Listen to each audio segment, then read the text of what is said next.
Good evening. New day. New day. It's an audition. We've been auditioning days of the week, like some kind of cheap cruise ship production from a rented Motel 6 ballroom with stained Motel tablecloth. 6s have ballrooms? This is news to me. That's actually a really good I kind of point. want to rent one now just for shits and giggles, dude. I think I probably chose the wrong hotel. How much will this cost me? Like, is it like a $50 deposit? Just right, yeah. Edge that volume of yours up just a smidge because I let you get a little too low earlier. We're going to get you in the right place. Oh, see, I like first I'm too loud. Yeah. Now I'm too soft. It's easy to do. So here we are. It's Thursday, 187 day, which is not quite the reference to murder that you might think it is. It's just that we're going to hear from the committee today. Yep, and they're seating right now. Yep, they're currently seating, and we thought they would be fucking already sat. So much for 7 o'clock. But yeah, they're getting settled. So what we're going to do tonight is, well, first of all, welcome to Brewing Controversy. I'm Lucas. That's David. If this is your first time here, you're going to catch on real fast. We drink craft beer and we bitch about the right. That's pretty much how this works, and it's a great way to do it. So we're going to keep an eye out. David has news running in one of his ears so he can listen for completely outlandish, crazy shit. Yep. And I have a live headline run on the side. And we also have the ability to jump in and add the CNN stream in if we need to talk about something. But we don't necessarily want to pump the audio in because it's not automatically shared, and we're not going to make any weird ad hocs. So we're going to rely on the on-screen to give us the talking points that we want to peek in on. Plus, we really don't want to steal CNN and get on their bad side. So I was going to say, Lucas, I don't know how well thought out this brilliant plan was. Hey, let's just throw CNN up on the side window. Let's see how quickly we can get sued. Exactly. So we're gonna keep this, very informational, very light. If you want to watch it on news, you should go watch news. We're not going to thieve anyone's content. We just want to bring you into the loop. But before we can do all of that, we have a variety of fun things that we always play with here at the beginning, which is, of course, what we affectionately refer to as hot take quickies. So this is kind of a little rundown that we do just to get kicked off and warmed up. We each bring a few items to talk about, and I'm trying to start off fun tonight. So as we go, feel free to say hi if you drop in or drop in a comment. We will pull you up on screen and talk about it. I know that in the last week since we did our Friday special, I've had a lot of interesting conversations. You'll be happy to know I finally started using Reddit. I used it to spread Commissioner O'Connor's dumb fuckery to a wider... Hey, we need to snag that Reddit, by the way. Snag what Reddit? That subreddit. Our own subreddit? Yes. Oh boy, I don't know if I can live in Reddit that much, but I have discovered that I do.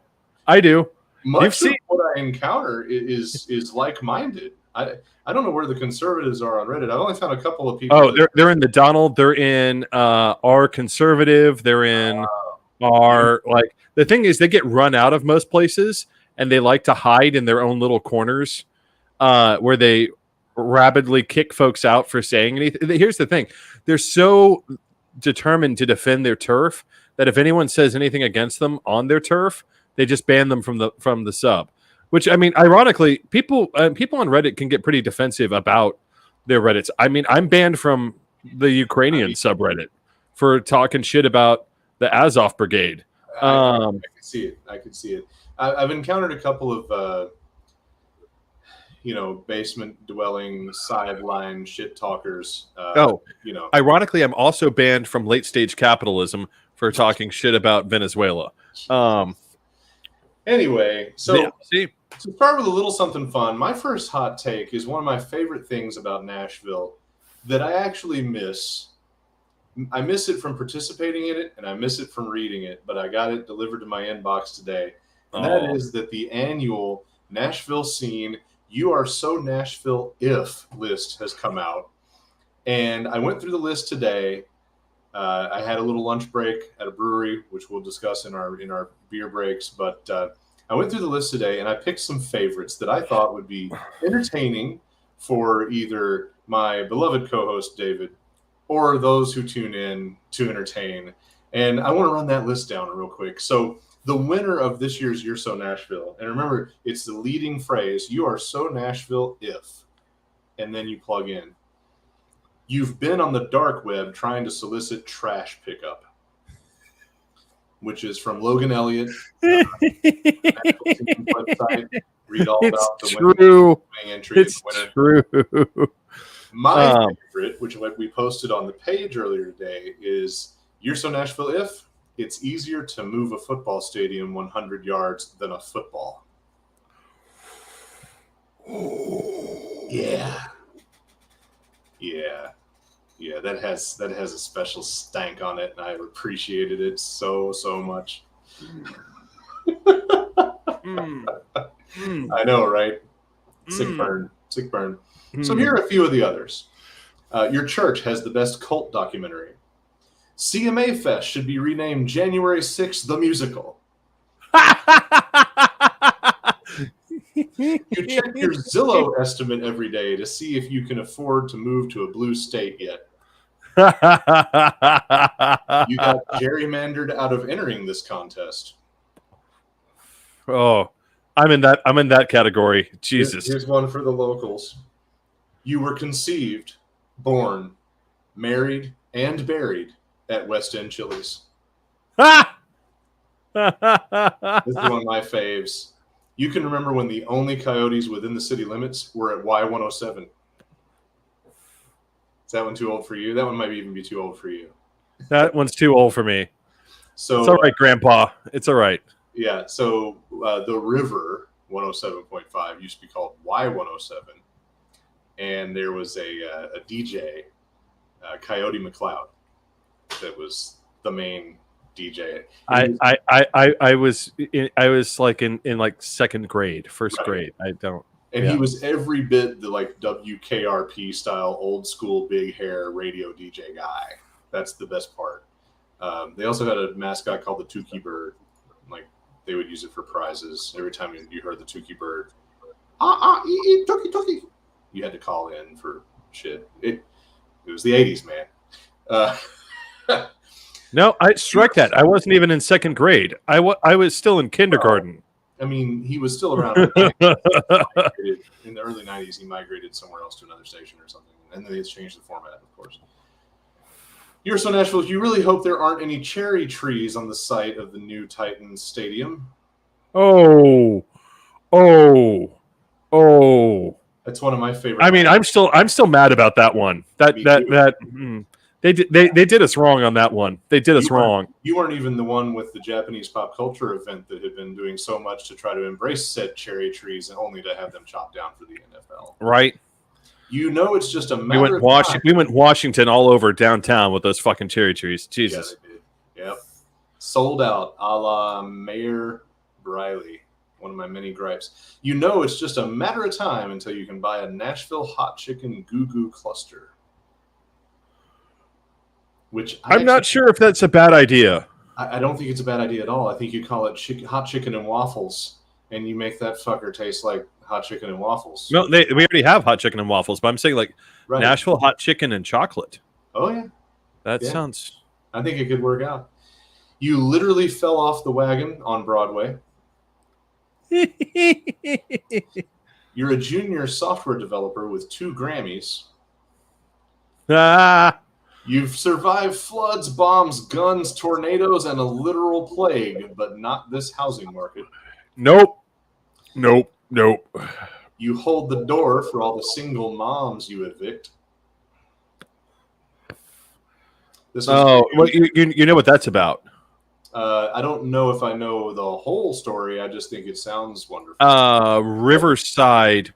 So for those of you watching in Michigan, Nashville has a bad tendency, or had a bad tendency in the 80s and 90s to name certain housing developments so-and-so plantation. that was not necessarily good. So we have Riverside Plantation and the Riverside Apartments. And the Riverside Apartments were built as low-income housing over on the east side of the river. And a developer has purchased them. And after promising to come in and be a different type of developer, broke off negotiations with the tenants and is kicking them all out. The issue was, all right, we understand that some of us are going to be evicted, but like, can we get like 30% of the units for low-income housing? And they said yes, and then they turned around and they said, wait, we can make how much money from selling units at $1 million a piece? Yeah. And all of a sudden the number dropped down to 20% and then 15%.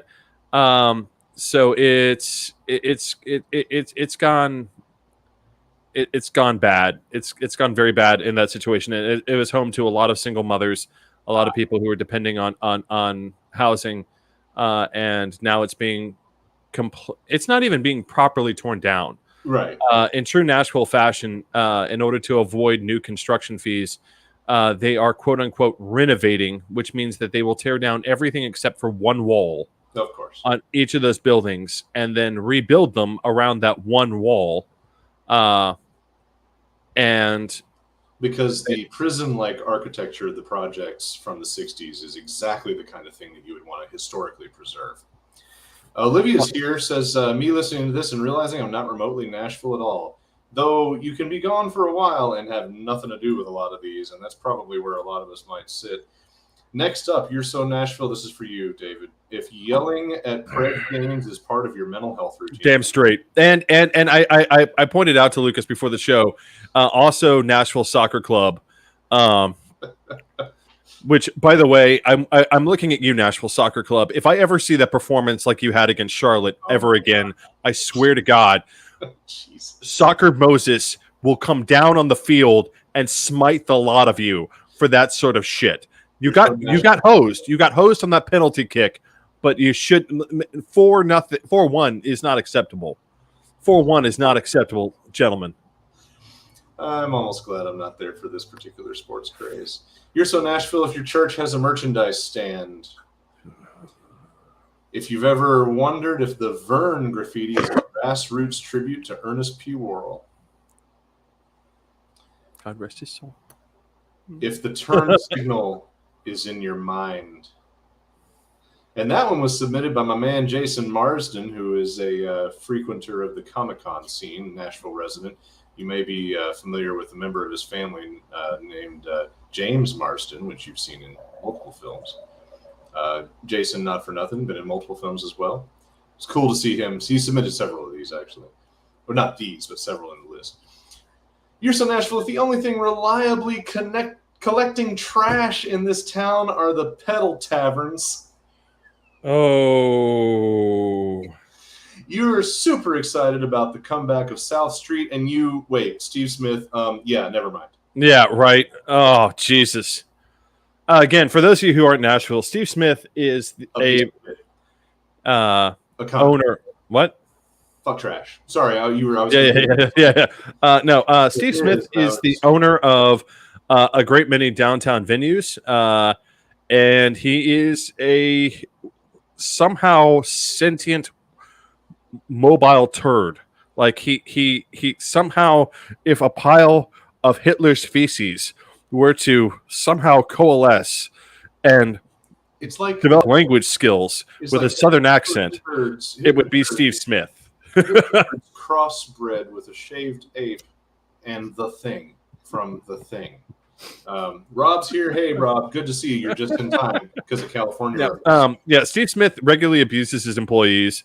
No one likes him. No one likes his managers. He gets people for just one block where he happens to own a venue. He was a anti-mask, anti-vax, anti-precaution piece of shit. And as soon as Nashville was bombed on Christmas Day 2020, he got right on the news and used it as an excuse to argue for opening all the businesses again to help lessen the impact. Yeah, he is the worst possible human being that you could ever imagine.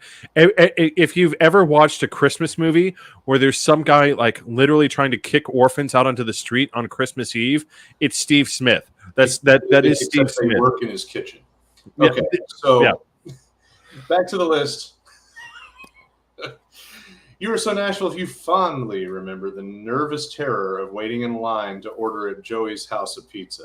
Now, this is my favorite because there are a lot of these experiences where people are like, what do I do? What do I say? I got to have my order ready. And that's a fun reference to that. A pizza, almost like the soup Nazi, but the pizza Nazi. You're suddenly nostalgic about the view of downtown from where I-65 North merges with I-40 West. And dude, I had this experience when we were in town. I'm driving up I-65 where the little fork is, and I'm looking straight ahead going, where's the skyline? Where's the fucking what the fuck have you done with the skyline? And boom! Like they've built this big fucking rectangular fucking boring ass building right in the eye line up the highway when you approach downtown. And for reference, you're going to have a long time to look at it. You are. You're going to sit there for a long. Wait 1 second. Yes. Long time. Rush hour is a bitch. So I always loved that visage because that photograph, that shot coming up I-65 was the cover photo for several Acura manuals, vehicle manuals, for a period of time. So the old car I had before we moved up to Michigan, it had that photo on its manual. And I thought it was just totally rad that my city's photo was on my car manual. And now that vision cannot be seen or photographed ever again. So Brian's here. Hey, Brian, what's going on, buddy? You're just in time. You and Rob are both just in time. Wait, no, actually, no, Brian, you just missed it. We're running down the best of the You're So Nashville list this year. And I'll rewind a little for you because I know this will touch your heart. You are super excited about the comeback of South Street, and Steve Smith. Yeah, never mind. There's that one. And for those of you who don't know, South Street used to be home to a number of really great independent outfits. South Street Seafood House used to be great. It was definitely someplace you could go and spend way too much money and eat. And you have to understand, in a landlocked state, fresh seafood is a big deal. That's a huge deal. And being able to go someplace that's chill and will serve you fresh seafood is huge. It is huge because otherwise it's very highfalutin hoity-toity because it costs so much. I mean, to go to a restaurant in Nashville and be served fresh salmon is a big deal. Yeah. Because we're a landlocked state. So you are so Nashville if you take the WeGo to WeHo to avoid the shit show on Sobro. I appreciated the poetic assembly there. You're so Nashville if, Rob, you bought a Dodgers hat just to fit in.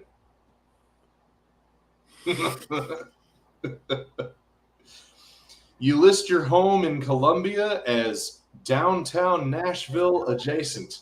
Oh my God. All right, I want to point this out. As a native, I love doing this to people because I'll talk to people and they'll be like, yeah, I grew up in Nashville.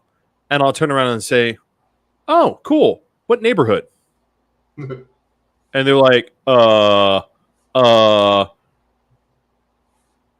Hendersonville. Like, well, that's after you pry out of them the name of their subdivision. Like Pleasant Acres, but where? I mean, well, no, there is no Pleasant fucking Acres in Nashville. I mean, a native would know that. I'm like, what neighborhood did you grow up in? All right, so you know, so and so, so and so, and so and so. What street did you grow up on? Where'd you go to elementary school? I mean, where'd you go to high school? I mean, which doesn't count as much because a lot of people came here in their teens. So I don't normally count that, but normally what neighborhood is pretty good. I'm like, Nolansville? No, motherfucker. That is not inside the city limits. You can go fuck yourself. It's not even in the county at all. Like, I know, right? It was never possible that it would be. I'd accept Oak Hill. I'd accept Forest Hills. But the thing is, no one would ever say that they're from Forest Hills, so it doesn't even matter. Well, I would accept. I'd accept Madison. Okay. All right. I will even in my generosity accept Hermitage. I will accept Hermitage.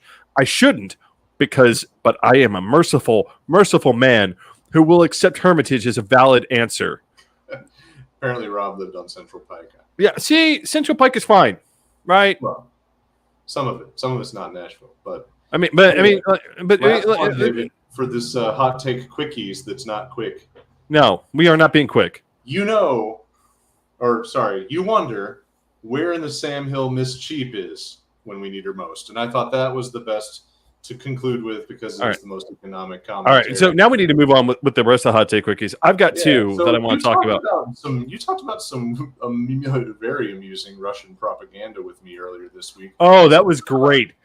So the Russian super soldiers? Right. The Russians are now telling their citizens that American biolabs have engineered special viruses that are strengthening the Ukrainian soldiers to fight the Russians, and that's why they're losing. That they attack with the extreme viciousness and impossible strength. Right? It is amazing. I'm literally listening to this stuff being like, not even the Soviets believed this shit when they said it. But you all are now on this bent about Ukrainian super soldiers infected with like tularemia and stuff. Like tularemia makes you sick.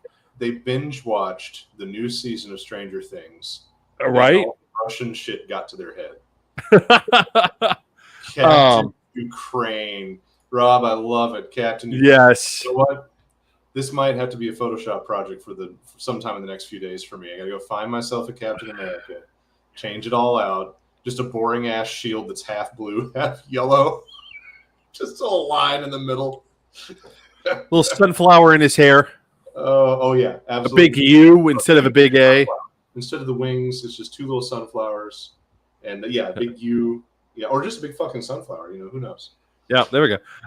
So the other thing I wanted to take a quick. The other two things I wanted to take a quick take on were.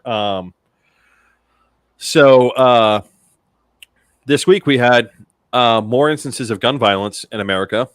We had a situation in Indianapolis where they could not respond to one mass shooting because they had to respond to another at the same goddamn time.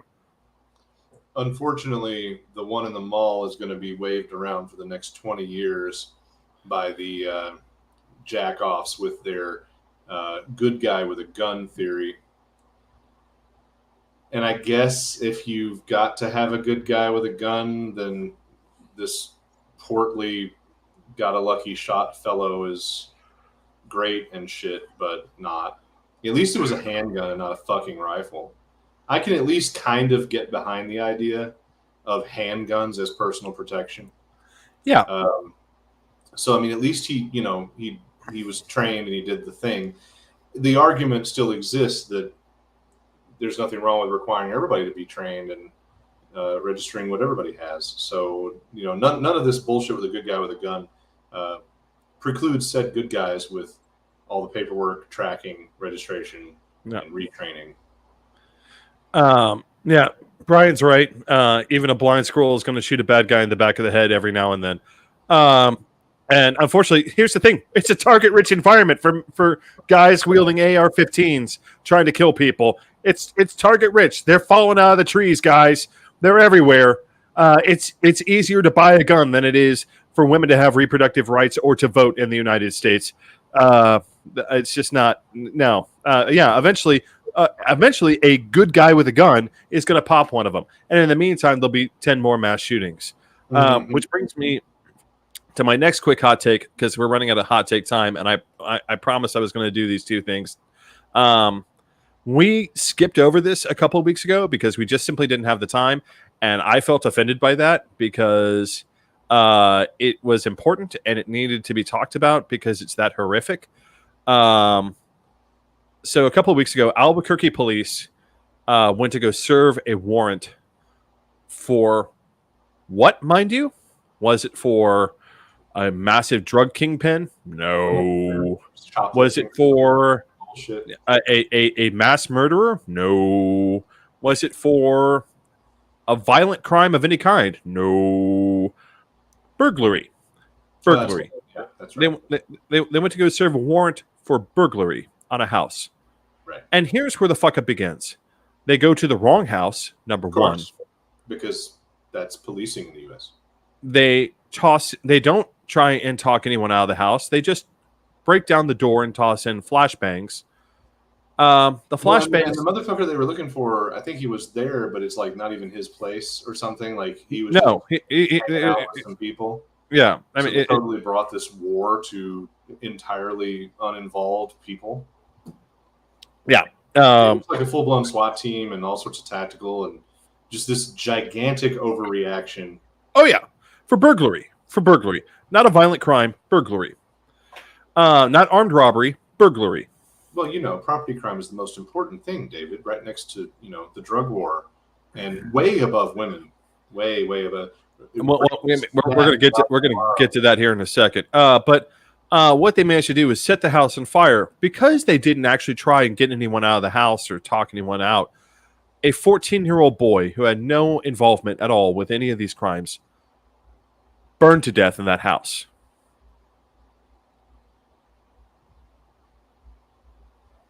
Par for the fucking United States. I don't even know where to fucking begin. No, I don't know what the fuck is going on with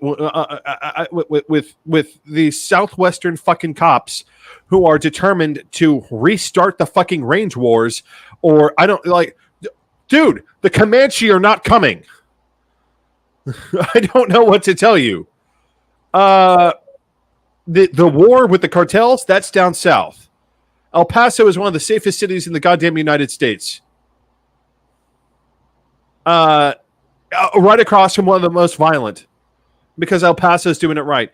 Austin does not have a record murder rate. Dallas does not have a record murder rate. Houston does not have a record murder rate. Lubbock, Texas does not have a record murder rate. Santa Fe, New Mexico does not have a record murder rate. But somehow the Albuquerque, New Mexico police decided that they needed to use the guns. Yeah. And a 14-year-old innocent boy died. It was smoke and a fire.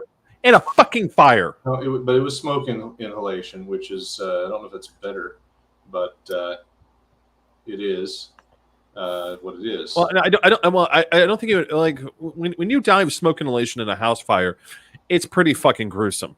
Because the thing is, in order for you to get to the point where you die of smoke inhalation, you're on fire. You're burning. Right? There is no way in which you're not burning. It is because the thing is, you do what's natural, right? You try and find air that you can breathe, and so you get lower and lower and lower, right? I mean, that's people tell you to do that, but it's also natural instinct to do that because you're like, oh, the air I can still kind of breathe down here. He burned to death. I mean, like we can call it smoke inhalation, but he died in a lot of pain, burning inside. Yeah. And all because the Albuquerque police wanted to go play war. Yep. And I'm tired of it. I'm tired of the cops playing war. If you were convinced that there's someone that fucking dangerous at a location, I want you to go find the fucking National Guard. You know what? Let's start doing this. I want your SWAT teams gone. If you're convinced that they're that fucking dangerous, go call the governor's office, deploy the National Guard. Yep. Deploy the militia. There you go. They have police power. Indeed. So, for those just joining us tonight, we are going to be keeping an eye on the hearing. We've got the window here, ta-da, where we can look in on what's going on and talk about anything remarkable that pops up. We are not going to stream the audio. We're excuse me. We're going to do some commentary if needed. David also has an ear on. Right now it sounds like we're just kind of going through some confirmations of what was talked about at the last hearing about the president's reactions to the rally, how he was responding to it, prefaced by his oath to support and defend the Constitution. So we're just kind of I've got it in my ear, but it's not. We're not hitting any sort of like Constitution. Oh, right. He thought it said corporation. All right. Well, with that, we wrap up the hot takes and we jump into the beer. So it's time to talk about beer. This is the first break we take. And we call this one "What You Drinking."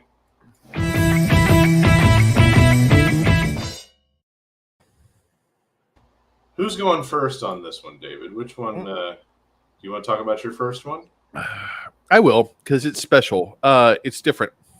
So this is Tailgate's West Coast IPA the third. That's not it. No, it is not. Let's fix that while you talk. So, well, it's kind of funny you put that up there, because here's the thing. The brewers at Tailgate want to call this an IPA. The more I drink it, I can begin to see how they want to, like, if I drink a stein this big of it, I can begin to see how they want to call this an IPA. But I want you to look at this, Lucas. Does that look like a hazy? Yeah, it doesn't look like a hazy IPA. That's because this is a Belgian double. This is not an IPA. You don't think so? No. It tastes like, here's the thing. If I chug a bunch of it, which is not how it's designed to be served. It's designed to be served in a snifter. And if you put it in a snifter and you drink it out of the snifter at a cold temperature, the hops are completely subdued, right? Now that it's been sitting here in this growler, right? It's lost a little bit of its carbonation, just a little bit. Yeah. It's gotten a little bit warmer as we've been sitting here, and it's been in my stein. I can taste the hops, but unless they intended this to be served room temperature, I don't see how they could call this an IPA, because everyone I've given this to, and I've said, and I always preface this when I ask someone, what do you think this is? Do you think this is, do you think this is an IPA? The answer is almost universally no. This is not an IPA. And did you get that at Red, or did you pick it up at Tailgate? I picked that up directly at Tailgate. Okay. I was wondering what Red would bill it as, but I don't even know if they carry. Well, I know because they'll bill it as an IPA because that's what Tailgate is telling people to sell it as, is an IPA. And I had a little bit of a conversation with some folks, and it is a sad statement about the nature of local breweries, which is what sells the most. IPAs. Everything else is in its own way, in their minds, a vanity project, right? The Tailgate Snack series is kind of a girly vanity project. The Belgian single is a little bit of a vanity project. IPAs are what the regular drinkers come in and chug down. And I'll be honest, like when I go to mafiosos and drink IPAs, because I normally don't go to Tailgate and drink by myself, because that's just kind of depressing there. It's not set up for you to sit in the corner and read the paper. Yeah, it's a super social environment. It's not to bring a crew when you come to. Right. It's not set up for you to like post up in a corner with a paper and just chill with a stein of beer. Mafiosos is much more chill with like, hey, I'm going to post up at the bar, chill and have a beer for like 4 or 5 hours and read the paper, maybe talk to some folks, do my own thing. Yeah. I'm cool being there by myself.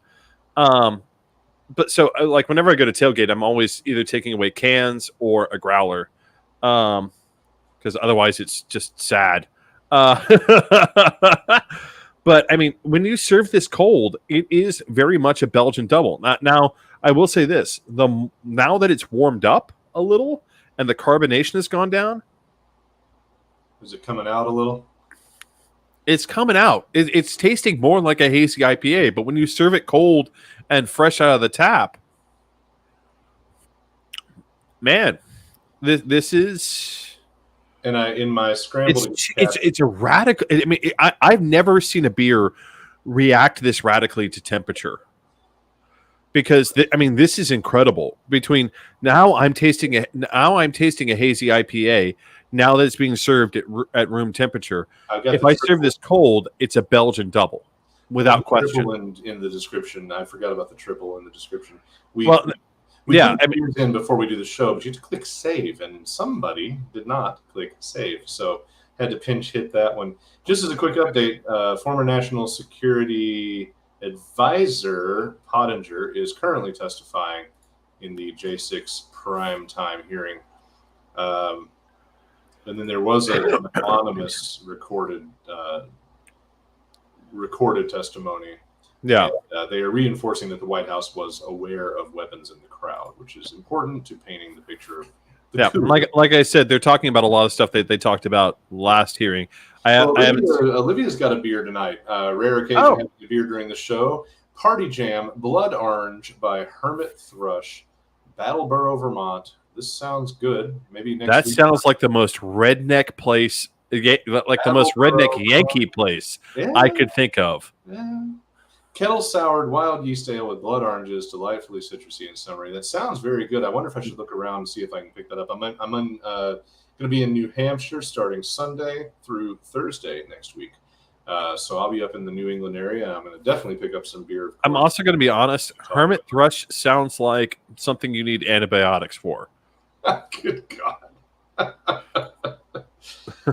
Well, here's mine. This is my first one. I've got some City Juice. I love the cheesy, like just 80s juice box kind of retro thing going on there. This is Atwater Brewery. Born in Detroit, raised everywhere is their slogan. So they're based in Detroit. They have a brewery like in our neighborhood. New Holland is on one side of the bridge. Atwater is on the other side of the bridge. So they're really close, right downtown. This is a 6.3%, and it's a New England hazy. It is not a triple like yours. And if I'm being honest, this is the least impressive New England hazy I've ever had. We got an update. So apparently the president refused a call from the Pentagon regarding the response to what was happening, and the president refused the call. That's nice. I like that. That's good. Let's keep dumping the dirt on that. Yeah, that's a new one. That's a new one. So worthy. So anyway, Atwater, pretty good, but not the greatest. Definitely had some New England hazies that jumped way more out at me. I mean, this one's fine, but I wouldn't chase it down. I think I've had some that are far more impressive. The other beer I have from them is very much superior to this one. Now, we do try to include a little diversity of materials here. And when we have Brian, we always have the possibility that he's going to share with us a little something that he might be bringing to the party. Yeah, so, he didn't give us a description this time. He didn't give us anything. Yes, Brian. Awesome and smelly, kicks like a horse. I'm going to be honest. Like it's obvious that it kicks like a horse because normally you give us like a paragraph, and right now, obviously, you're too baked off your ass to type. So, David, first up tonight, you brought the pet topic. And this is something that I think, I mean, of course, we're just following everything we do is following up from something. I mean, the socio-political landscape, everything's intertwined, everything develops. So this is one of the latest pieces of what we've been talking about, which is essentially roadside potential for women to be harassed. And we have that commercial hidden somewhere of the police pulling someone over. So it's happening, boys and girls. It's happening, and it makes me angry. A woman was recently, ma'am, you've been trying to leave the state on this highway. You need to pee on this strip. Right. So apparently this happened. One instance that we have confirmed happened in Utah, where a Utah state trooper pulled over a woman with her 15-year-old daughter in the car.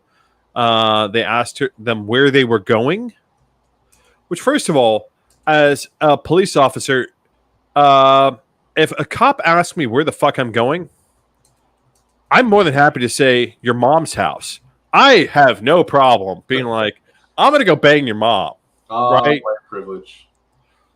I'm right. No. It's just, I'm going to go. Where am I going? I'm going to go bang your mom. You don't have a right to ask me where I'm going. That's none of your business. Unless you have reason to believe that I am about to go. I am in the process of going someplace to commit a felony, which would be, by the way, some super Miss Cleo shit right there. Yeah. Right? Show me what's in the crystal ball there, officers. Come on. Like, are you gonna start laying the tarot cards out on the hood? Is that what we're doing?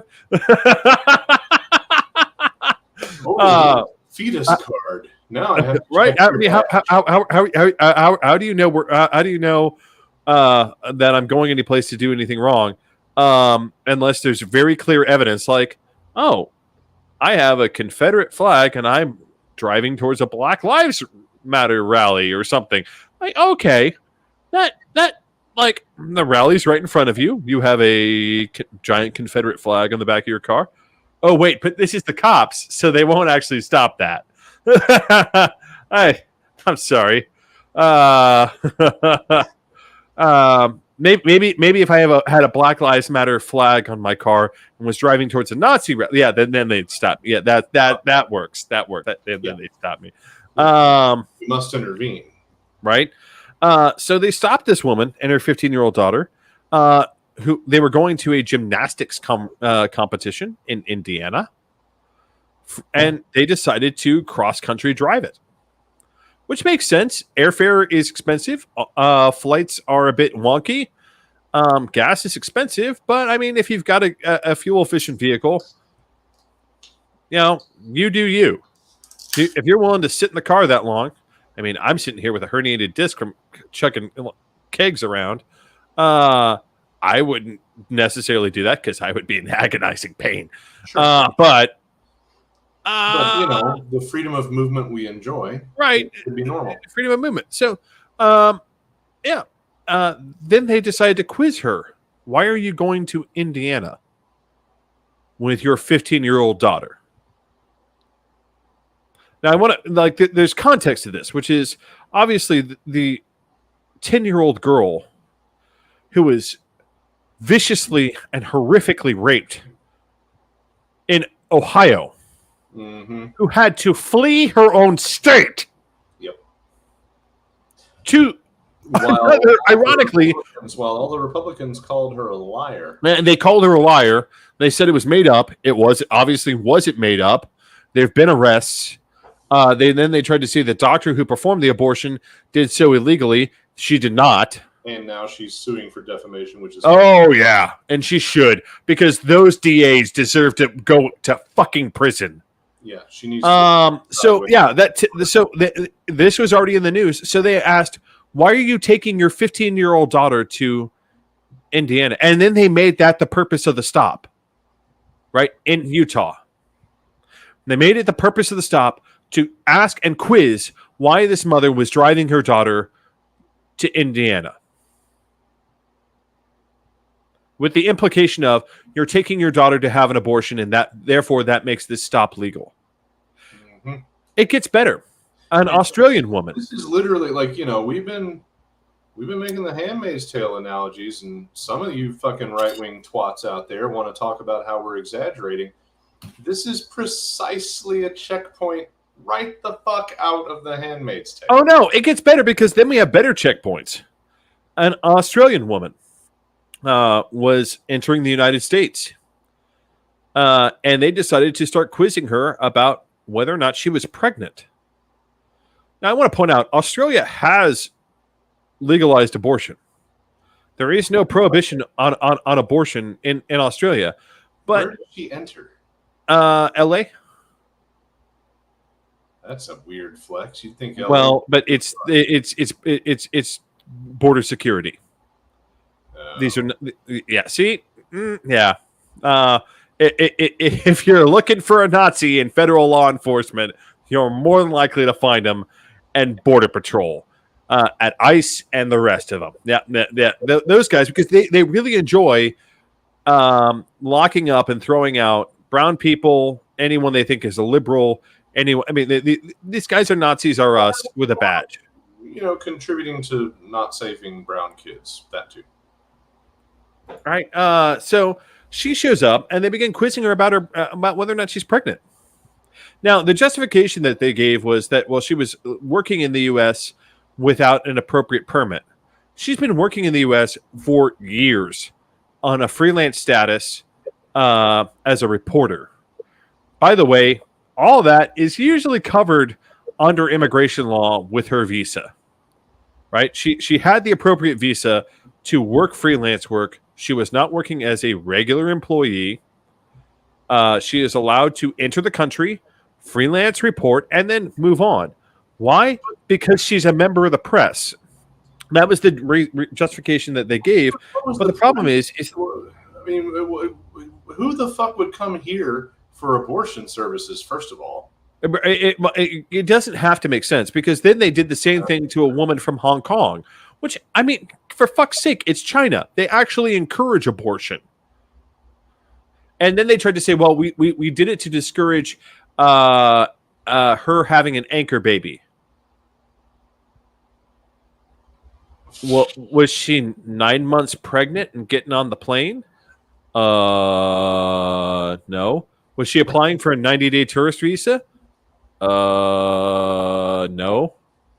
So, in other words, no matter what she would have done, she would have been deported. And likely because anchor baby isn't really a fucking thing, her and her child would have been deported back to Hong Kong. And Hong Kong, it's not the worst place in the world. These fucking people have a weird idea of places people would flee. And the thing is, it's China. If you're going to have an abortion, right? Because that obviously became the point of the conversation. It's a baby girl. Is that she was coming to the U.S. to have an abortion? It's China. China is fine with you just aborting the hell out of all the shit, right?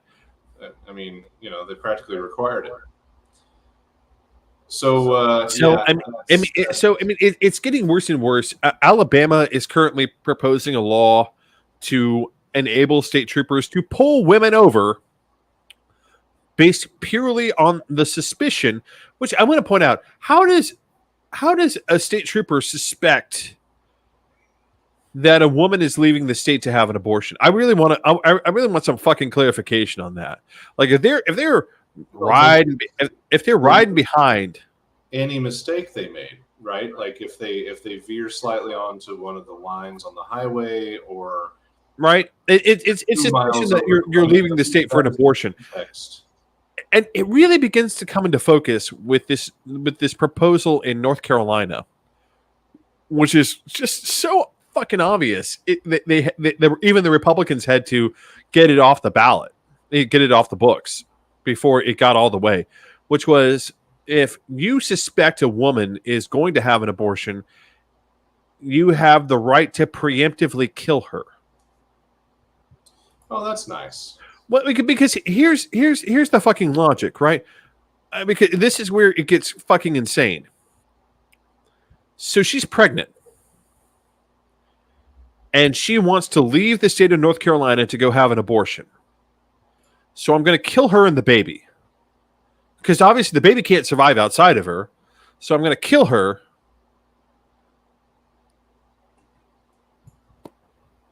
Right? I'm going to kill her. The fact that the kid died is inconvenient. But really, what I prevented a murder by murder of what I think of in my mind is two people. I killed one person to save another person who I also just killed. We posted this the story, I think it was last week, on the page about the chick that was arguing against her ticket for the HOV lane. I think this is fucking brilliant. Well, I mean, some people have gotten. I mean, HOV is supposed to be like 2 or more people, and now apparently some weak-kneed pro-choice organizations have gotten up in arms about it, being like, "Oh, I don't know." I'm like, "No, do it. Let's just crank it all the way up to fucking 11, guys. Come on, let's do it. If you're going to declare that this is a person, then I want them on my insurance, right? I want child support payments starting at month 1. If when the child gets born, if dad isn't there, then he owes 9 months child support back pay. Right? We're gonna do it. We might as well take it all the way there. If we're going to declare that rapists are responsible for the children, then I want the mothers are responsible for the rapist children. Let's frame that. No, but I mean, if we're going to declare that then I want to see that rapist who's in prison put into a work camp, right, where he's earning money, as hard as he can, and he ain't pulling money out to go buy himself honey buns at the commissary, right? Yep. He's having to send every last dime of that 50 cents an hour slave wage that we put on him. Right? I can't believe I'm actually siding with a fucking rapist on a work issue, but here we go. The 50 cents an hour that he earns as customer support. So right? What happened with the Utah thing? Got to send that back. What was the end result of the Utah deal? They let them go because obviously they like the only way to prove that she was pregnant would be that they made it would be an illegal search, because they would have to prove that they had suspicion that the 15-year-old girl was pregnant, right? So what triggers this suspicion? It's during a traffic stop.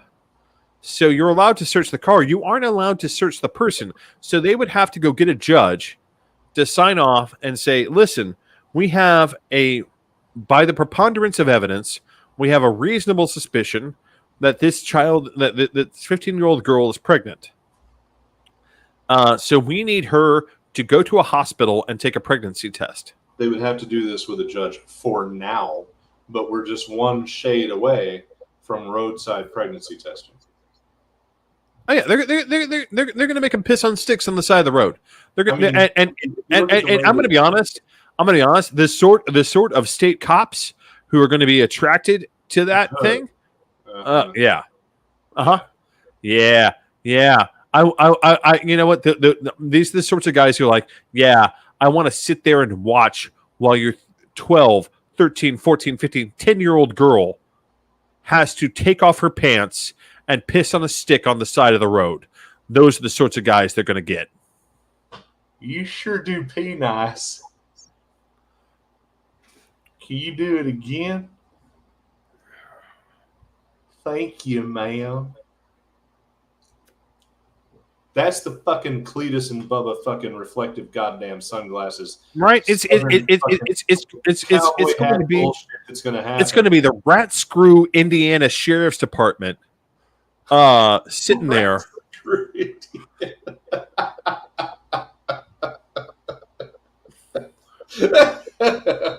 love it.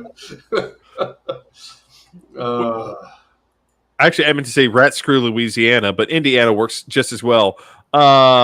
Sitting there making women piss on a stick on the side of the road.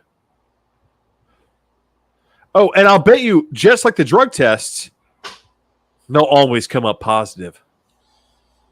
Yeah, and they'll make sure that they get a law passed so that your license gets revoked if you refuse the P test, just like the way that they try to do that with right, because we don't want women driving. Women driving is a problem. I mean, literally, it's like fucking Saudi Arabia. It really, yeah. It is insanity, and I can't. There are so many things that are so much worse that I would like to say, but I can't because they're not. YouTube would ban us so hard, and they should if I said half the shit that comes up in my head about this. So far, we've really tried. I say this as I sit here and smoke a fucking cigarette and drink a fucking beer on our fucking show. I mean, it is, and we're so foul mouthed. By the way, David, according to one of the Pearl Clutchers that commented on one of the many posts that I made over the last week on Reddit, one of them said people would watch more of the show if you didn't have to curse so much. And I pointed out, you do see the logo, right? Right. Oh, so she watched the show and got mad that we cursed so much? Nobody got mad. I had a clip. I put the clip up on Reddit of my response to John O'Connor. And that was someone's feedback. And I said, yeah, we don't really care to be seen by people who can't handle the language. It's right there in the fucking logo. I also have noticed that Reddit apparently has 0 language filtering. I've really tried to test the limits on Reddit's comments, and either Reddit doesn't have thin skins that report people all the time, or Reddit just doesn't have rules against a lot of words. No, I mean, Brian's being our bad influence. More swear words. More swear words. Yes. Well, you know, fuck, shit, ass, piss. A great way to make sure we do that is to get a little more inebriated. We are at that point where we're going to roll over to the big topic of the evening. But before we do that, we have to do the next cracking, the next popping, the next pouring. David, are you ready for your next one? Yeah, hold on. I'm splitting my attention real fast. Is there apparently this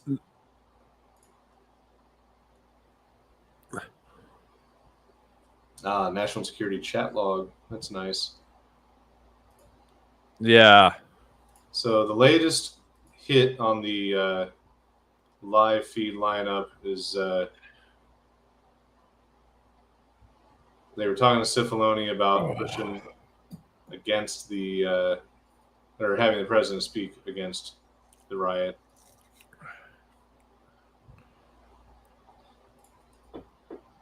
I mean, basically everybody trying to get him to do shit, and he wouldn't do shit. Yep. Ivanka was apparently helping out, trying to convince sicko daddy to do something. Anyway. All right. So yeah, I'm pouring my other one because it's time for the next one. Is time for another round.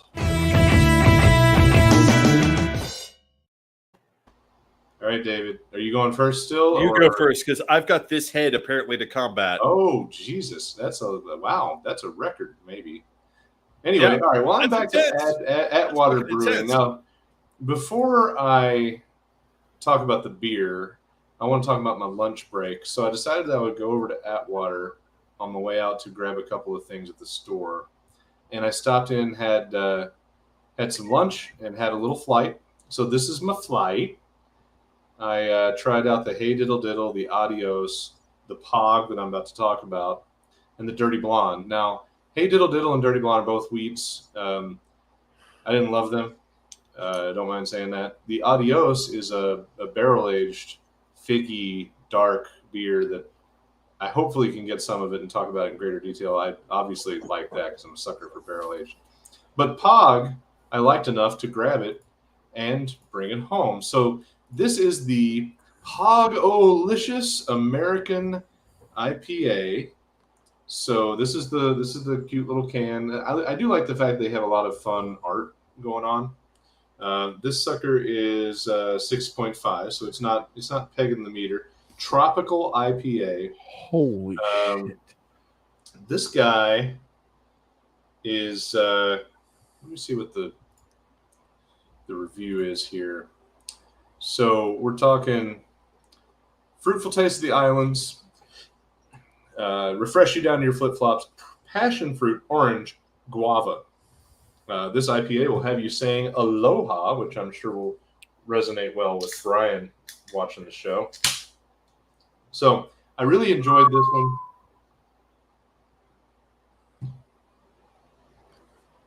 For me, it comes in hard with the passion fruit. It has a good mango base. The guava is kind of in the background, but there's like this tardy, pinchy. Oh. There's a note on the end that's really well done. Oh shit! All right, David. So they're making a pretty good case that Trump knew that they were that they were coming to kill Pence. What's the caption we're seeing?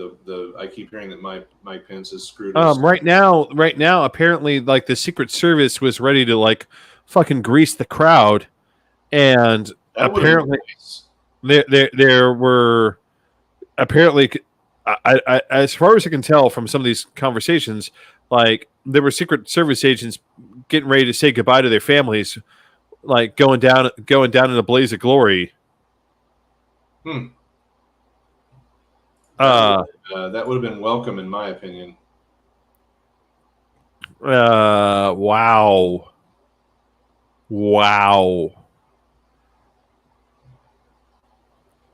Jesus. All right. Well, we're gonna dive into that next. That's all we're gonna talk about. All right. Yeah. That's all we're gonna talk about next. Pog. I don't get the Pog joke.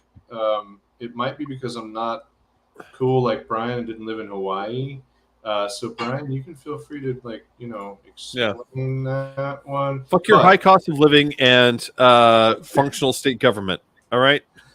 Right. So Pogalicious IPA, I do like it. It's nice and fruity. It is a little rindy at the end, and that's the only thing that I would say is a balance or a caution against its otherwise fruity, sweety, tasty vibe. But I would say this is definitely the superior of the choice. You've got head on your finger, which sometimes it gets frothy. That could happen. That's cause for like an antibiotic at that point. Normally, anyway. So you're up, David. It is yours. It's all yours. Creature Company. So this has got one of my complaints. So one of the things that I don't think people are getting from the third IPA is that when you pour it, right, it is a massive head. It is a head on par with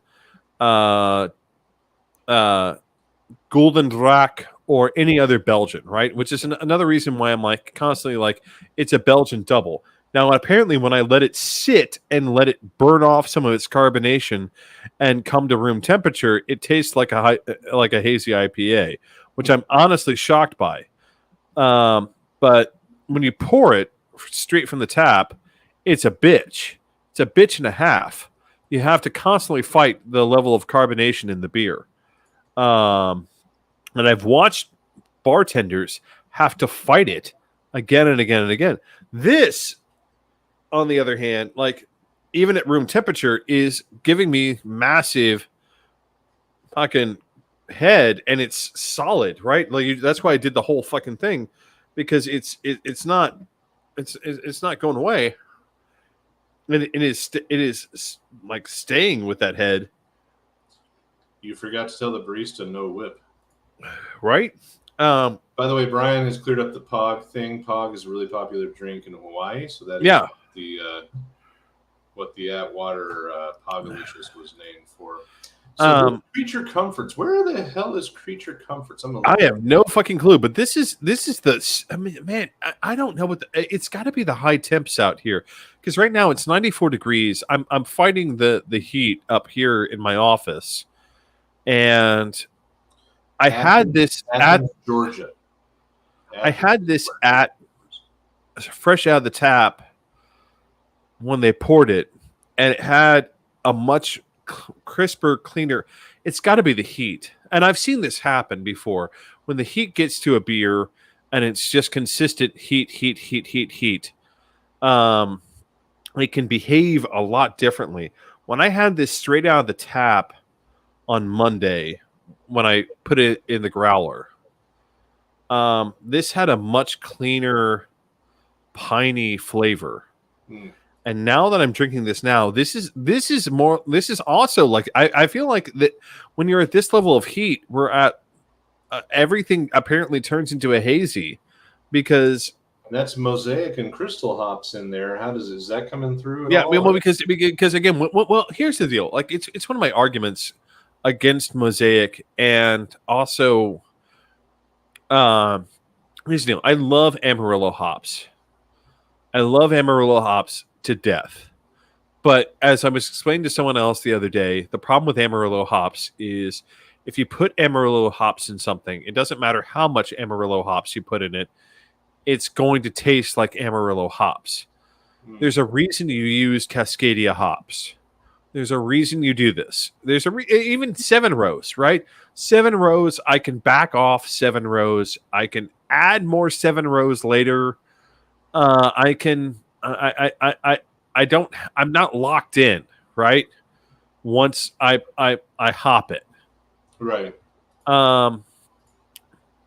This man, it like what it's one of those situations where once you're in, you're locked in, and I mean, it doesn't look like a hazy IPA, but it's tasting like right now like a hazy IPA, and I feel like that has. I feel like I'm not getting the true nature of the beer right now because of the heat that I'm in right now. Because right now I have my fan right like right there. I have it easier than you. My fan's right back here, but it's actually been a very tolerable high. I mean, it's hot. It's super hot today. It's been super hot. I mean, it's the South. I mean, I'm used to it. Like, oh, it's global warming. I'm like, I would not have noticed. The humidity for you right now, right? I mean, it's awful. This is now coming across like a hazy. I don't feel fair judging either of these beers properly right now in the heat of your room. In the heat, because it's not like I've tasted both of these straight out of the tap. I'm tasting both of these out of the growler, and normally, like they're normally pretty 1-to-1. This is not 1-to-1. Like this came off almost like a East Coast with its pininess, and I can taste the pieces of that in this beer. I can taste where the pininess was. That makes sense. But the problem is that in the heat, the pininess can't come through, and instead it comes off a little watered down, and therefore comes off like a West Coast IPA. And that I don't think that's fair to this beer. I don't think that's fair. Like again, this Belgian the Third, when it's cold and straight out of the tap, it's tasting like a Belgian double, not a hazy IPA. The only way it gets to a hazy IPA apparently is if I leave it to get to room temperature. Yeah, and I'm actually shocked because I'm normally so good about like keeping my beers cold and ready, and like they normally taste exactly like I expect them to. I can only blame the heat today about why both these beers are changing in their flavor. Well, and you've got high humidity and high temperature. You've got a unfortunate environment going on in Nashville for what you're doing. Hell, here we had low humidity all day. That's the only reason it was tolerable. Let's jump into the big shit, man. The reason we're all here, the main event, the main attraction, the 187 minutes of Trump being a complete fucker. Now, I'm going to pull in our CNN feed. Now, for those that are just joining in, this is here for just talky talk. We're not going to pull the audio in. There's a really good, clean way to do a stream of a stream, and it is someone else's content, so we'd rather you have to go hear it on your own. We want to just provide the information. We're not interested in providing the total cheat to get you free CNN. But let's recap real quick where we're at, David. The developments of the evening. I'm going to run down to the bottom of the list and just get everybody caught up to where we are in the headlines. So, committee says national security official confirmed White House was aware of weapons in the crowd on January 6th. Committee shows additional testimony about the motorcade altercation. Yep. Trump White House official told official photographer no photographs during the riot. Trump didn't want anything done as his supporters stormed the Capitol. That is a quote. Didn't want anything done. Trump spent the bulk of January 6th in the Oval Dining Room watching Fox News. Big shock. Trump knew the Capitol was under attack 15 minutes after finishing his January 6th speech, and yet did nothing. Committee was doing some clips from Pat Cipollone's deposition. We've seen a lot of that. They were going into a little bit more of it. Trump made no calls to law enforcement or military leaders during January 6th riot. Now, I thought worse. I expected that he had told people to hang back. But apparently, no, because the thing is, even Trump knows that if he had affirmatively told people to hold back, then that would have been the end. That's a good point. I mean, this guy's a snake in the grass. But what I'm we are finding that tons of insiders were calling for him to intervene, to have something to say, to try to calm some shit down. According to Sarah Matthews, who was testifying this holy evening, shit, Trump could have made a January 6th statement to Americans on camera almost instantly if he wanted to. He chose not to. And the committee focuses on Trump's calls to Rudy Giuliani after Trump was told Capitol attack was unfolding. So those are the hits of where we are right now. Now, currently, CNN, we're on a recess, so CNN's going to dive in. It is a recess, right? Or was it adjourned? David. Sorry, I'm listening to Rachel Maddow scream in my ear, which I'm not normally averse to, but it's distracting. So, are we on a recess or are we adjourned? We're on a recess, right? We're on a recess. Okay. So what are you pulling in from your feed? And then we'll talk a little bit about the Secret Service and some other anecdotes. Right.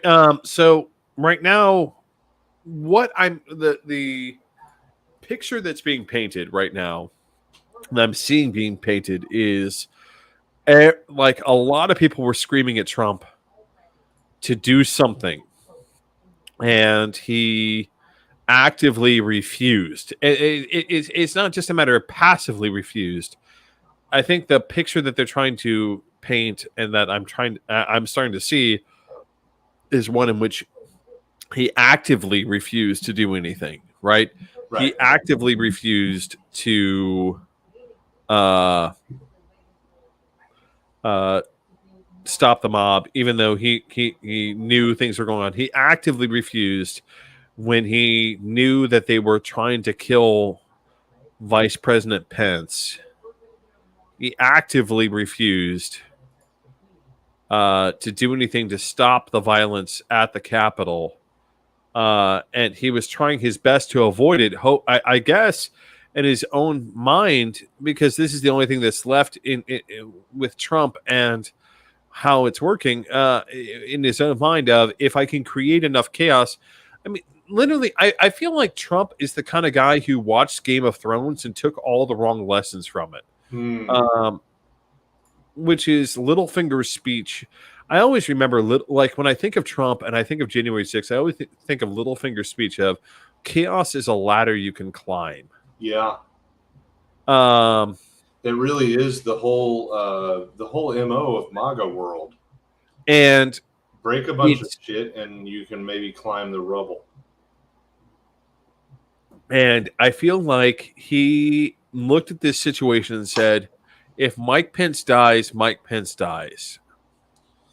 Olivia points out, I don't even know how I'm going to feel if he doesn't go down for this because he deserves to. Well, be prepared to be disappointed because I don't expect him to go down for this. Here's what I expect him to go down for. And I'll be honest. This is what I expect him to go down for. And because he is a mobster. He is a mobster. Oh, yeah. And I feel like he's not going to go down for this. He's not going to go down for any of this other. He's going to go down for witness intimidation. I would be fine with whatever works. But here's why. Again, I use Al Capone as an example. These guys, they are so stupid about a variety of things, but the main thing that they're normally stupid about is keeping certain aspects of their business in line. The one aspect of his business for Trump, because Trump's business is public relations. It's not real estate. It's not retail marketing. It's not any of that. It is public relations. Trump exists to sell a brand called Trump. That's it. That's what Trump does, right? Yeah. Trump is there to put his name on a hotel. Trump is there to put his name on a building. Trump is there to put his name on a Thai brand, on tacos, on whatever the fuck he thinks he's going to put his name on. I love it. And he has, like he has. So I think where Trump gets broken. Can I just take this moment to point out how much I love that Chris Wallace is on CNN now? It is kind of funny. But it's one of the most beautiful, perfect, poetic, what's the word? Defections. But Al Capone, and I'm going to tie this back into Al Capone. Al Capone never put his name on whiskey. He never put his name on beer. He never put his name on guns. He never put his name on buildings. He never put his name on the things that he actually made money off of. Mm-hmm. Right? Al Capone got brought down for tax evasion. Right. Not for killing none of the murders, none of the racketeering, hundreds of people. None of the real mobster shit. Just tax evasion. He got brought down for tax evasion. So you're right. Witness intimidation could be. I feel like witness intimidation fits. And here's why. Because it's always the thing that you don't think you have to do that fucks you up as a mobster. Right? Because mobsters, if you're a successful mobster, you probably, you're first of all, you're not that smart, but you're smart enough, right? Right. If you were smart enough, if you were that smart, you would not be a mobster, right? But if you're smart enough and you find the right network, yeah, you can be a mobster. I feel like Trump is that species of animal where he's smart enough. I'm not going to get caught for any of these other things, for treason, for bribery, for corruption, for any of it. But it's the thing that you don't think about. For Al Capone, it was his taxes, right? It was his taxes that finally broke him. Right. For Trump, I think it's going to be when things got bad, he didn't think about the fact that if you talk to witnesses, and Al Capone very nearly, a lot of his associates did get caught for this, but it wasn't as clear-cut a federal issue in 1925 as it is today, if you lean on witnesses, then that's not okay. And wow, there's the headline you were talking about. Pence's detail making phone calls that could have been their last phone calls to their families because they felt like they were going to have to throw themselves in front of the crowd to protect the vice president. Yeah, right. I mean, I think, and again, that's not going to be the thing that burns him. I Where think the fuck are the back the blue motherfuckers? It's always convenience. I mean, first of all, they can use it you and I talked about this beforehand. First of all, the U.S. Secret Service, on the whole, is a shitheel fucking law enforcement agency. And I actually know someone who went into the U.S. Secret Service and then, as quick as she could, got the fuck out. After learning what it was that she was getting into. She was all excited about the fact that she got recruited. She was all excited about the fact that she got, right out of college, got to go join the U.S. Secret Service. And these guys are fucktards, man. These guys, except for the immediate presidential, the only people who matter in the Secret Service are the immediate protection detail. That's it.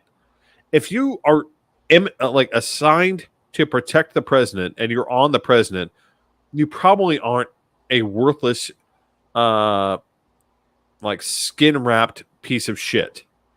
So everyone else, on the other hand, what do you think is going on with the text messages? Because that's some juicy shit, man. I think there's two options. One is there were Secret Service agents who thought, I apologize if I'm slurring. I am probably slurring a little. I had a little bit of porter before the show, which I did not know the strength of. And it turned out it was a little bit high. Lucas got to see me trying to figure out that bottle, and it was not pleasant. Anyway, but no, I feel like there's two species that sign up for this shit, which is one is I'm going to be an all-American and protect the president, and another species who is, as we've seen, unfortunately, in a lot of Inspector General reports, I'm going to go do whatever the fuck I want, man. I'm the president's fucking like I told Lucas, it's been a problem with the Secret Service of I'm going to go in advanced detail and I'm going to get all the fucking hookers and blow, literally, not figuratively, literally. There's had to be Inspector General reports about this shit. The Secret Service is not an organization that I think we need to still maintain. Well, let them go back to money duty. No, I mean, fuck that. I mean, why was the Secret Service started in the beginning? Why was the Secret Service started to begin with? It's the Treasury Department. But why? Why? Fuck, I don't remember. The Confederates were printing U.S. notes and trying to pass them off as real, right? That was the problem because Confederate currency was worthless, so they needed currency that they could use to buy shit that was valuable to them, and so they need. Well, I can't. If I print British pounds, the British are going to get pissed at me. If I print French francs, they're going to get pissed at me. I know I can print U.S. dollars. And so the Secret Service evolved as an intelligence agency designed to smash Confederate counterfeiting U.S. dollars, right? And that was their job. And then that's why they're called the Secret Service, right? Why would counterfeiting police need to be secret? Oh, that's right. They were in fucking Alabama. I want to look at. I want to draw attention to Kinzinger's face right now. Like, this is a dude that has some really unpleasant shit to talk about here in a minute. Look at him. Cheney is usually pretty flatline, resting bitch face, and good for her in this case. But Kinzinger definitely looks like he's got some heavy shit that he wants. But again, back to the point of the Secret Service as an organization. There's a reason why that's why they're called the Secret Service, right? They were an organization designed to infiltrate the Confederacy and break up counterfeiting. And then we just let them continue to go. And then at some point, we decided that they were going to be in charge of protecting the president. And that kind of worked out. But the problem, for the most part, right? We've had 3 U.S. presidents die by assassination. Only one of which was under the Secret Service. Just one more could have fixed a lot of shit. But I gotta be honest. Like, okay, so we have 200 years of history. You've been in charge of protecting the president for roughly 75 years of that. 100. Let's be generous and call it 100 years of that. And you've only managed to curb the fucking. Yeah. It's not by much. So right now, Kinzinger is doing a great job everymanning this whole situation. He's basically explaining, like, anybody would handle this shit. That's what he's talking about. He's talking about if you were in Trump's shoes, you would handle this shit. And obviously that's not what happened. Let's throw this thing up a little bigger. They're running through some of the communication. I mean, when a scumbag like Don Jr. thinks something should be done. I mean, come on.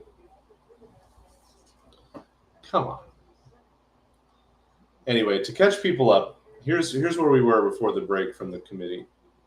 187 minutes for the committee is dubbed 3+ hours when Trump did not step in to stop the riot on January 6th. Panel walked through that time frame during the hearing minute by minute. 187 minutes started at 1:10 p.m. Eastern when he finished the speech at the ellipse. When the ellipse speech ended, Representative Elaine Luria said that Trump was taken back to the White House after his speech. She said within 15 minutes of leaving the stage. A White House aide told Trump the Capitol was under attack. She said witnesses told the committee that then President went to a dining room off the Oval Office where he watched Fox News for 2.5 hours. Well, no, the best is apparently Don Jr. told his dad to go to the mattresses, which, to explain, he was directly quoting The Godfather. Yeah.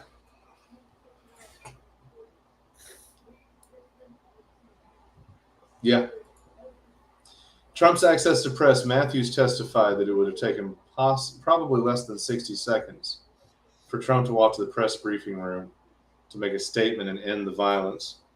Calls for action. Former White House counsel told the committee that he was joined by a number of top Trump advisors in pushing the former president to issue strong condemnation of the attack. The group included Ivanka and Mark Meadows. And they have made it clear that the panel is receiving an overwhelming amount of evidence, and they struggle to fit it all in for tonight. And Chairman Benny Thompson said in taped remarks at the beginning of the hearing, after testing positive for COVID-19, that the hearings will reconvene in September. Now, there's a urgent deadline in this because if control of the House is lost by the Democrats, which Uncle Joe seems to be hell-bent to make sure that happens, then the committee only has until the end of the year or maybe the end of the year and change to get shit taken care of. I'm going to be interested to go back and listen to this, the Secret Service radio traffic assessing how to evacuate Pence. They played that earlier, not something we got to hear here on the show. And then Pence's security detail had such a near miss with rioters that they feared for their lives. Again, you know, paging the Back the Blue crowd. Paging the Back the Blue crowd. Bueller. They only give a fuck about the cops when the cops are doing their racist bidding. Yep.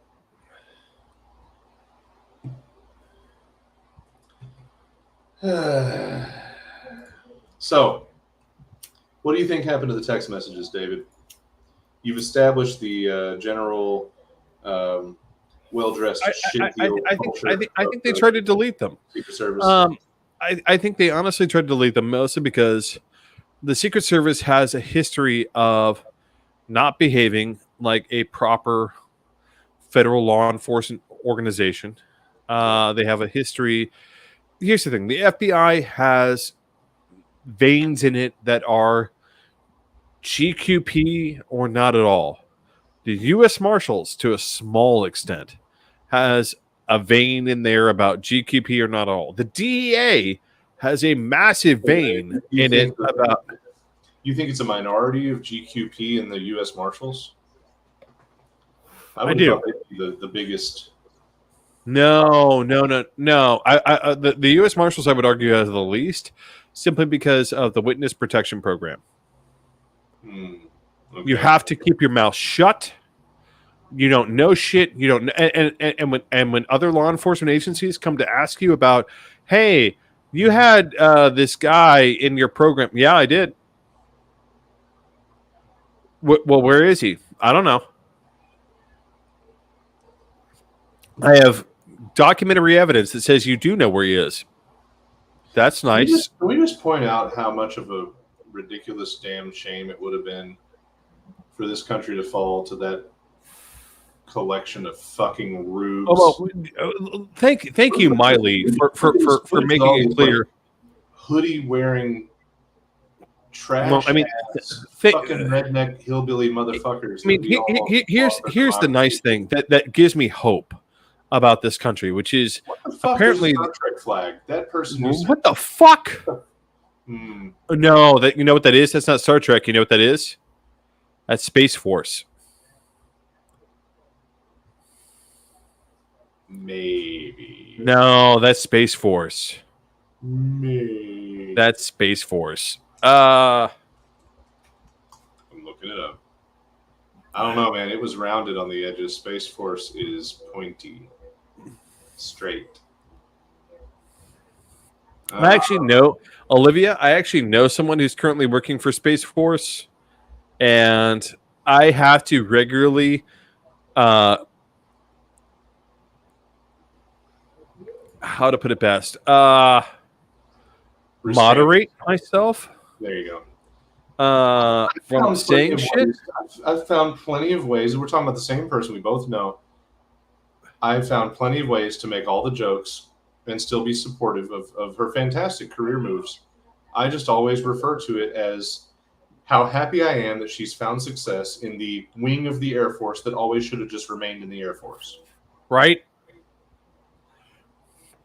And apparently it is technically, like, it's very strange. They still report to the Secretary of the Air Force. So it's like they're a core of the Air Force, which I'm cool with. The Space Force Corps, I'm fine with. Space Force is a separate branch. Space Corps. We don't have. Listen, when anyone wants to put up a Constitution class fucking cruiser up above Earth, all right, fine. Space Force gets to be Space Force. Good for you. You have an armed combat ship above Earth with the capability of actually, I don't know, shooting at something. Combat? Come on, David. That's an exploration class of ship. I'm pretty sure the combat version at the time was the Ambassador.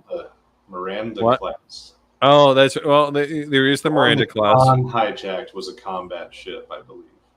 They're all combat ships. It's all bullshit. I know. Listen. Seeking out strange new worlds, my friend.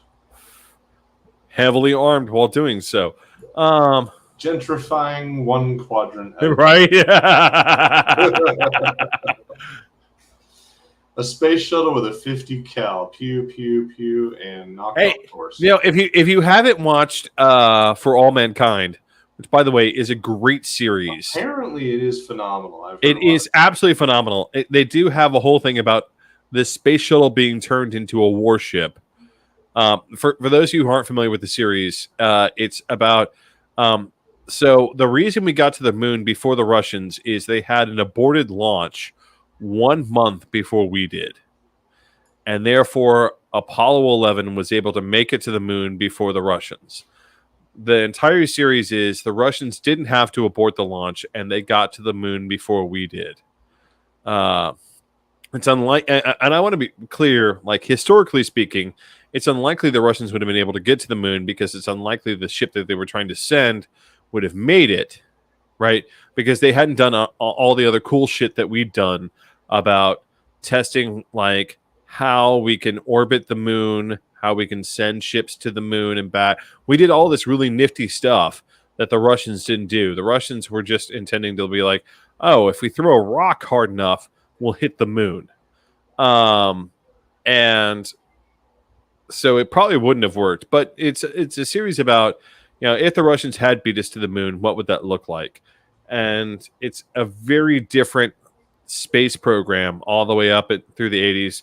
Right now, we're on season 2, and they're trying to reach Mars to beat the Russians, and also a group of hyper capitalists who are trying to an Elon Musk type character who is trying to reach Mars. To the stuff they just played. Holy shit! They just ran through a set of remarks recorded.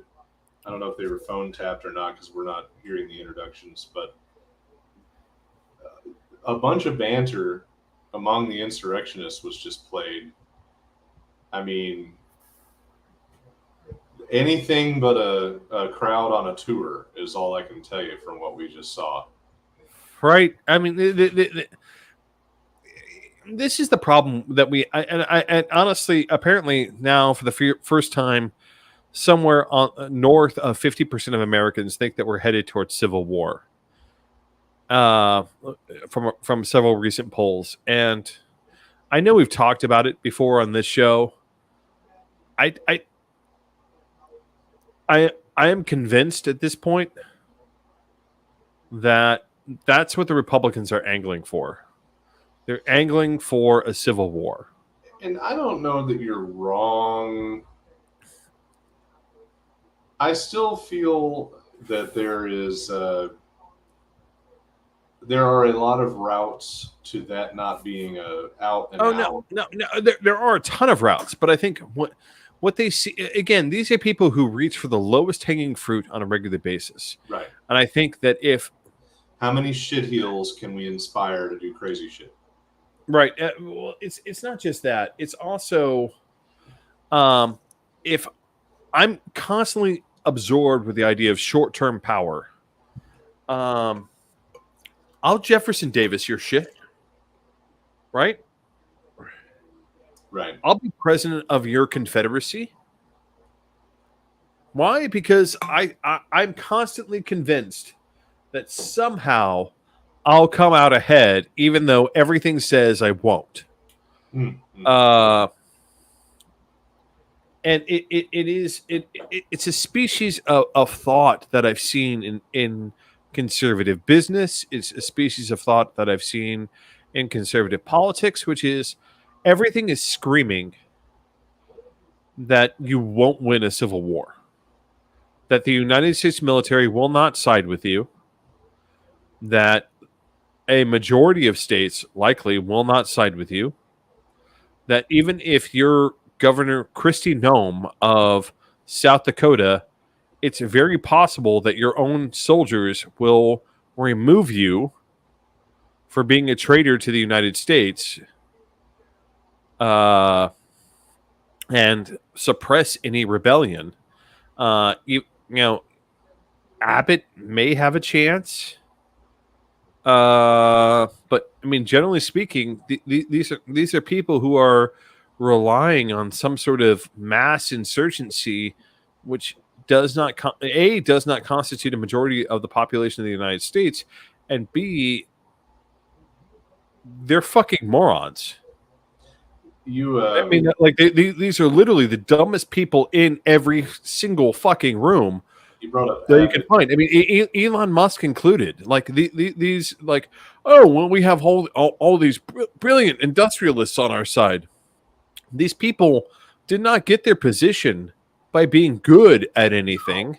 No. They got their position by being hyper capitalists, finding friends and leveraging friendships to leverage more debt.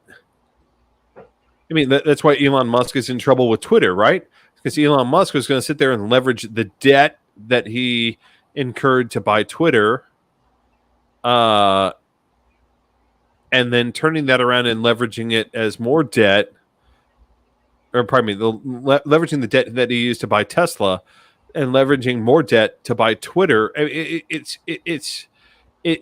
insanity. Like, these are not smart people; they're just good con artists, right? These are not military leaders. These are not people who can effectively coordinate a tactical or strategic vision of how to win a war. Well, just look at Trump. 2.5 hours in the dining room watching Fox. He had no idea what he wanted to actually do. He just wanted, even if he did, what was he gonna? What was he gonna do if Miley marched his soldiers back into the Miley? Miley, I don't care. Millie, say Millie. Millie. What was he going to do if he? Wait! We're not done. We have to do this semi-regularly. Millie. Kamala. The two names you fuck up the most. Anyway, what was he going to do if I would have loved for Millie to have personally executed the motherfucker? Well, what was he going to do if Millie was going to march the soldiers back into the Capitol and restore the Republic? What was he going to do?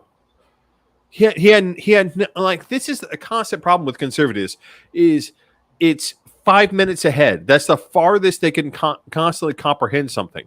Climate change doesn't exist because they can't comprehend 5 minutes. They literally have the same episodic memory as a golden retriever. That's not wrong, right? I mean, I can think 5 minutes ahead and 5 minutes behind, and that's it. I can't comprehend why is climate change a problem? Well, because the food that you need to eat won't grow where it was supposed to fucking grow, you asshole. So, let's see what the newest update is here. They played the Don Jr. deposition.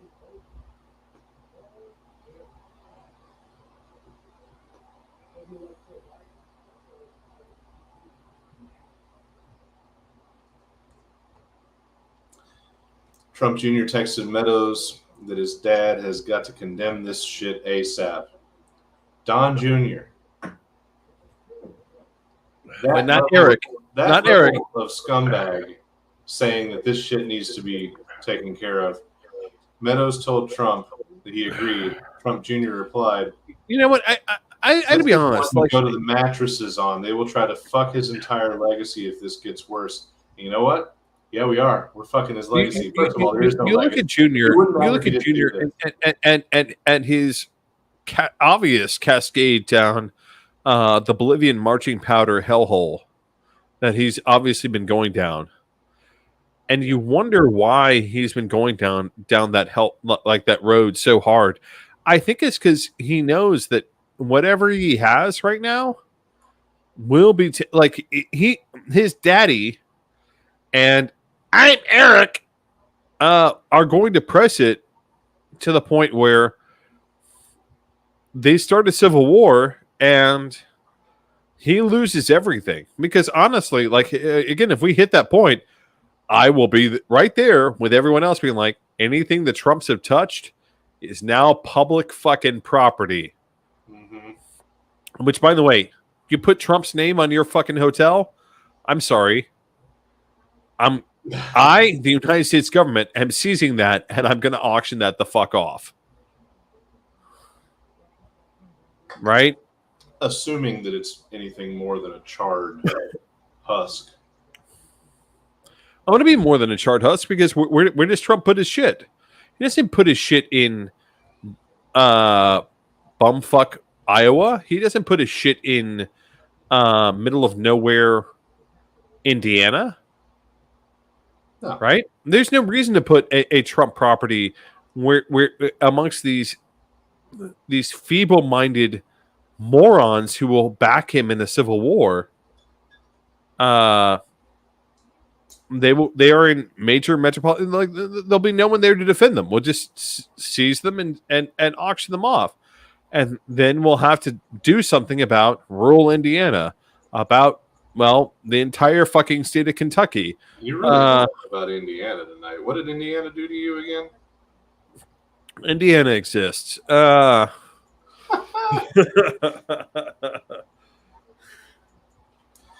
So I want to point out Mike Pence was the governor of Indiana.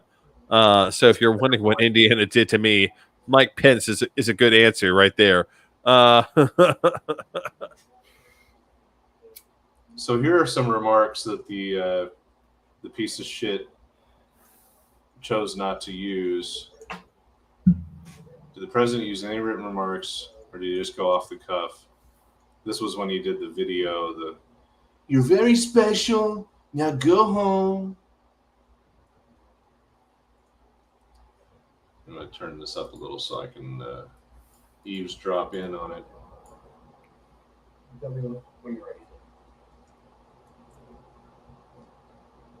So this is the filming of the remarks, the half-assed remarks.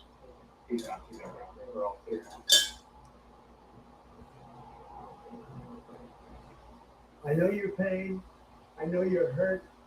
We had a election. This is the clip that we were told that we would see, where he had so much trouble articulating the right things to say. Especially the other side. But you have to go home now. We have to have peace.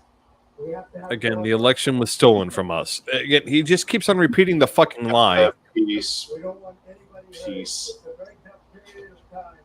There's never been a time like this. Such a thing happened where they could take it away. And again, I'm hearing him. Fraudulent election. This was a fraudulent election, but we can't play it into the hands of these people. We have to have we can't play into the hands of these people. It's such bullshit. Love you. You're very special. See what happens. You see the way others are treated that are so bad and so evil. You know how you feel. But go home. Brian points out that any kind of war would be No, it's going to be feds, and that's absolutely right. I want to be very clear about what a new civil war. Enjoy watching it. It's going to be Iraq 2.0. It's what it's going to be. It's going to be Iraq 2.0. Except the one problem about it being Iraq 2.0 is this: there'll be people like me and people like Lucas and a bunch of people who are more than happy to take up arms to defend the Republic.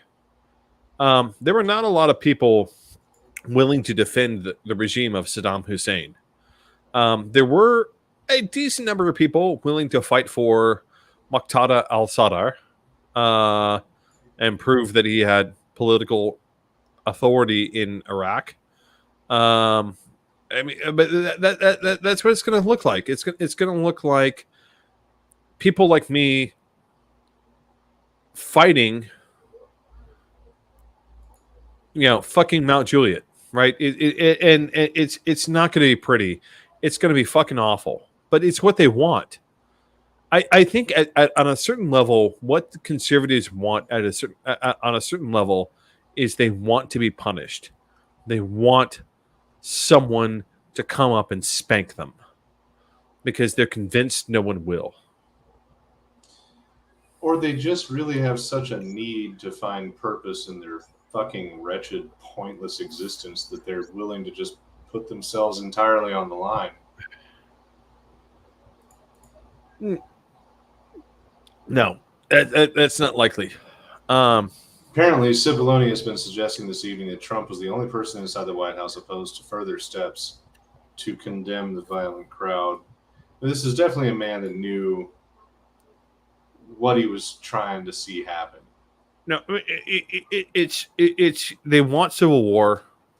They want this to go down, and they're hoping that the midterms or something else will finally fucking trigger this. So, because they're convinced in their minds, right? They're convinced that like people like me, people like Lucas, people like my neighbors, people like all over the place will just simply accept it because they're convinced that this is fine. I remember 4 years, having an argument with my now ex-fiance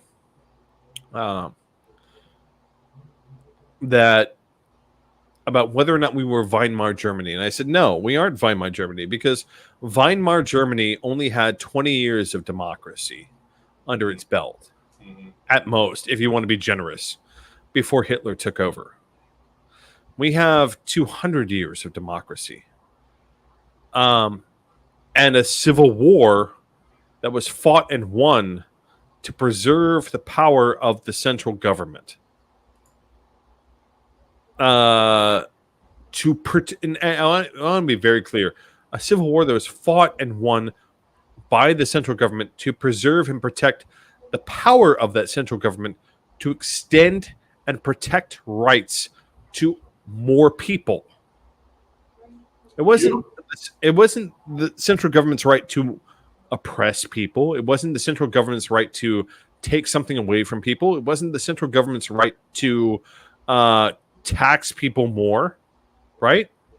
It was the central government's power to say, no, you can't do that to free men and women,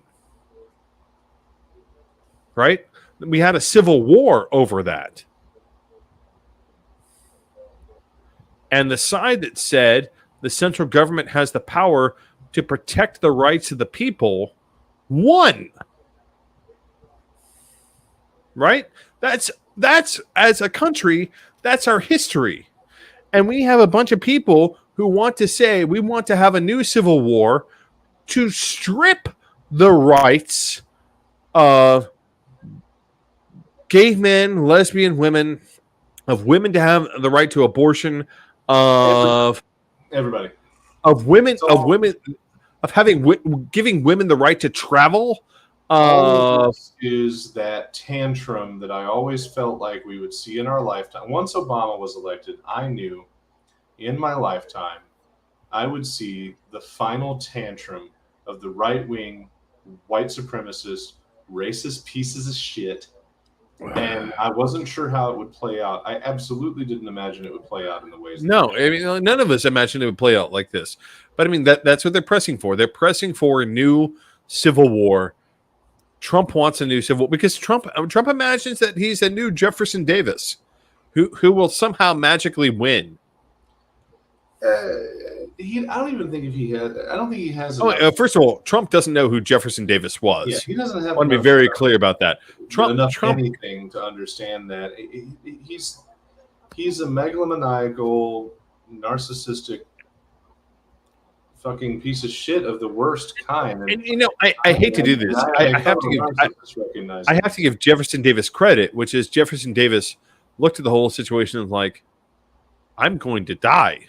Yeah. But I hate black people that much that I'm willing to sign up for this.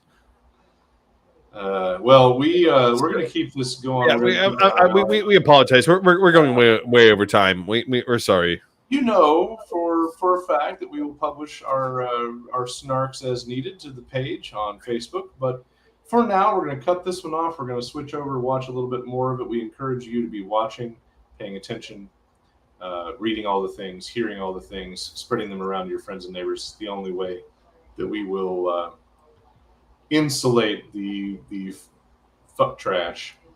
So we're going to get to that, and we do appreciate you joining in.